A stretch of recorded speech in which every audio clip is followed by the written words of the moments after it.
So we're going to look at a circumstance that you will most likely come across at some point while you are crushing your debt. So we're still on, if we look over here at our checklist, we're still on step 7, crushing your debt. John and Sarah have been doing this for a couple of months now, and we're now going to fast forward to July. So we already put in June, and this is just as an example. Sarah and John continue to put in their income. They were able to crush a little bit more of their debt in the month of June, in fact, by making an overpayment of $975.26. You'll notice that your ability to crush the debt does start to go up considerably, especially once you pay off loans. So if you remember, they paid off a loan in May, which was an additional $100 a month that they were responsible for. And because they're putting 80% of what they net, that's like saying it's another $80. Plus, in June, you see here that it was a bonus month for John, so he actually brought in a little bit extra money. So that is why they were able to pay off a little bit more debt in an overpayment, close to $1,000 in June alone. So now we come to July. So you continue to do what you do month after month, what you've already learned. By 7 months in, you're going to have a good feel of this. You're going to be able to have a good feel of it way before that, but by July, you'll be running with it. Um, we have all of the numbers put in the receipts for July, as well as all of the income that was put in. This actually happens to be a bonus month for Sarah because Sarah is getting 3 paychecks, and you see that the side business actually did quite well in July as well. So that's all going to help because it's more income for John and Sarah to put in an additional payment on loans. So what I want to show you here is, again, a circumstance that you more than likely will come across, and you'll see that Sarah and John netted $2,658.87. And so you would go to your reconcile page for July, which is labeled July underscore balance, and they would type in, because it's now the end of the month, what they have in their bank accounts. And you've seen this before. So they would type in what they have in their account, 73, 63, 86.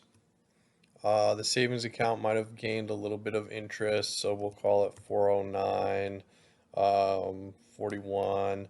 And the investment account might have over the month started to earn a little bit of money, so we'll call that 212.70. And so those are realistic numbers that you would probably put in at the end of the month. So now, just like what we did before, we're going to reconcile. And remember our goals here. We're building our savings. So 10% of what we net will go into savings at the end of the month. 80% will go towards your debt, and 10% will go towards your investing. So John and Sarah decided to always maintain a 1 month budget at a minimum in their checking account. So that was their new zero. So you can use a calculator, or you can figure it out right here in the workbook. You simply take what they have in that account.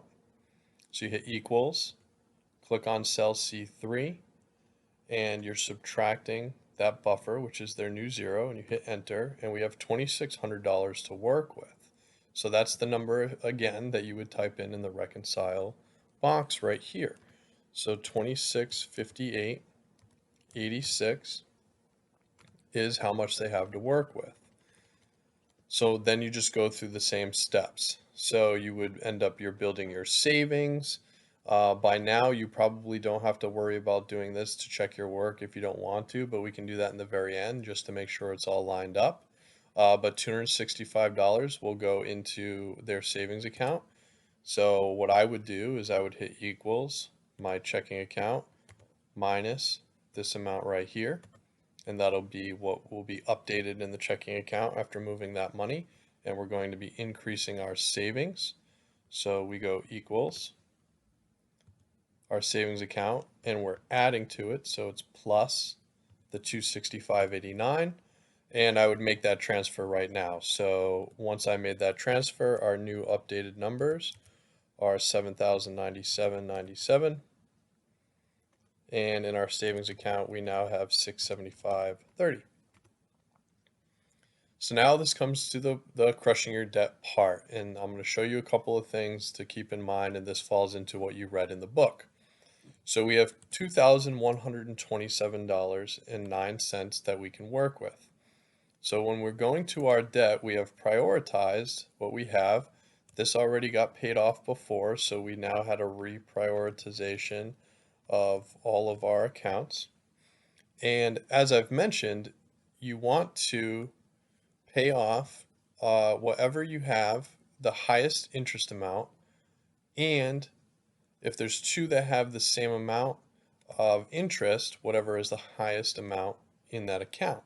But there's a caveat, and I wrote this in my notes down here. The caveat is if there's an overpayment that you can pay off a loan in full, do that immediately.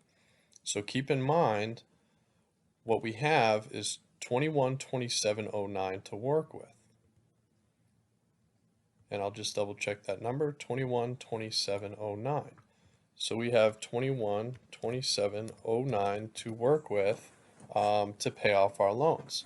So if I were looking at all of these here, you see that the second student loan that John and Sarah have is actually $1,300. Because we're going to be paying $2,100, I would pay that loan off immediately. So now we just crushed another one of our debt items, and we're also going to gain another $100 towards our budget because now we're not making that payment every single month. So I would right away just pay off that $1,300. So now, if we know we're going to pay $1,300, again, you can use a calculator, or you can just go, equals how much we're going to pay minus the $1,300 to pay that off. We now have another $827.09 to work with. So this would now, in effect, become paid in full. The payment would go away. There is now no longer any interest, and that loan can now be green, and that's paid in full. So now we have $827, so we would go back to our highest priority. So now our highest priority, and I'm just going to delete this as well because it is now something that's not paid.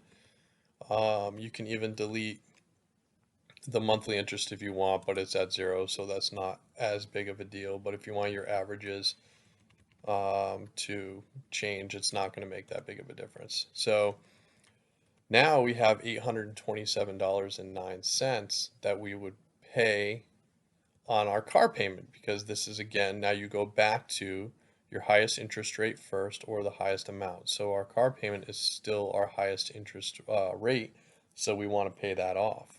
So now an additional $827.09 will go towards the car payment.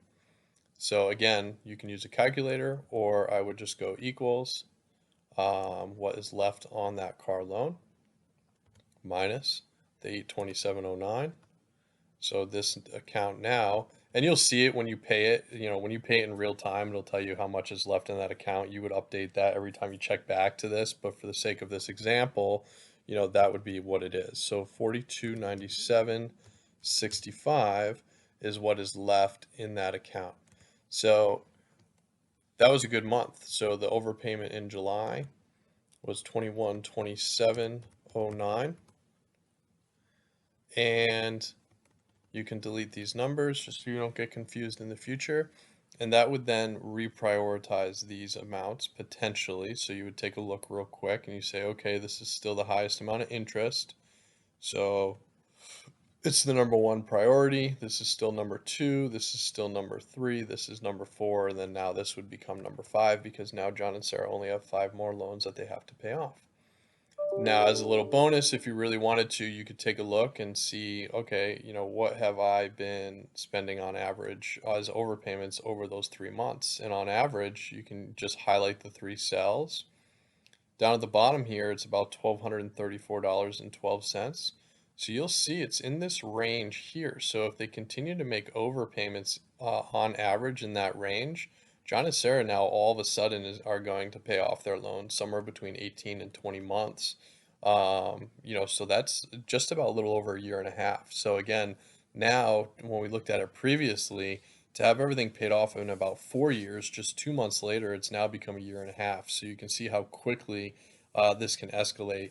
Now, I do understand that $2,000 that you just paid off towards debt, there are many things that you're going to talk to each other about. You'll say, we've got $2,000 that now we can put towards this, or, we're afraid to, put those two, that much money, towards debt. I get it. I've been there. It's not always easy, but again, you've now just put yourself in a position where, if you just made monthly payments and no overpayments at all, everything would be paid off in no less than 4 years.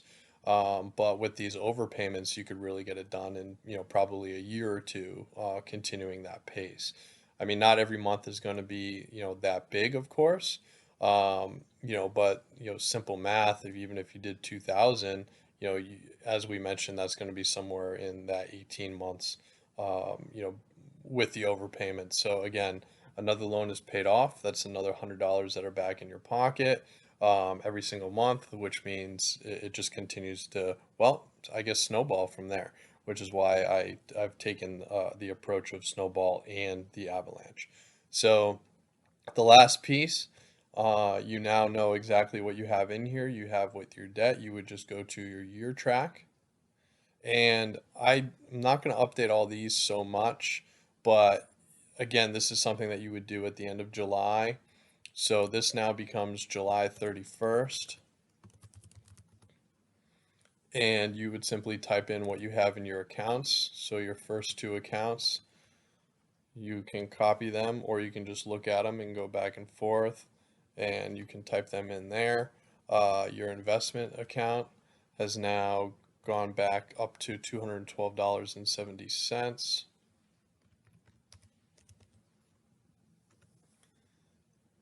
And that would actually grow because, you'd be adding $265 to that. So if we finished up this entire month, you actually would take all of this out. So let me finish that piece up real quick. Um, yes, so my bad there. So again, the 7,097, you just made a $2,000 payment on your loans. So you would subtract that, and now this account is at 4970.88, and you have 265.89 to work with. So that is what would go into your investments. So now after you've made that loan, you make that transition into your investments.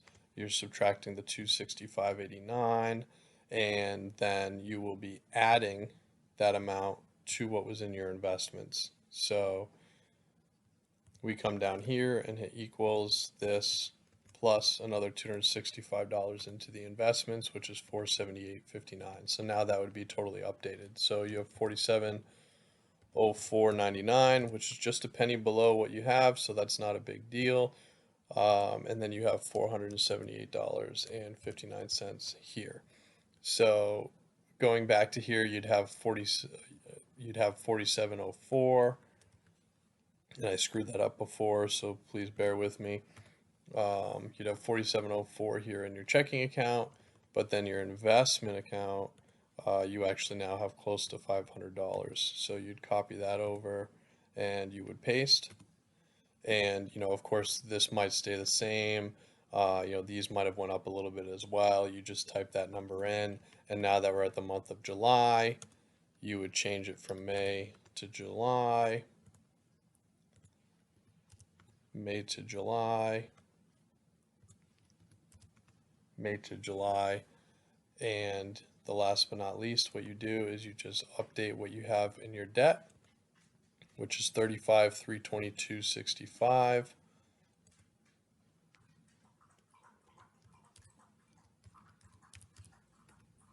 And boom, there you go. So again, you'll see on average they've been spending about $1,500 per month in the first 7 months towards their debt.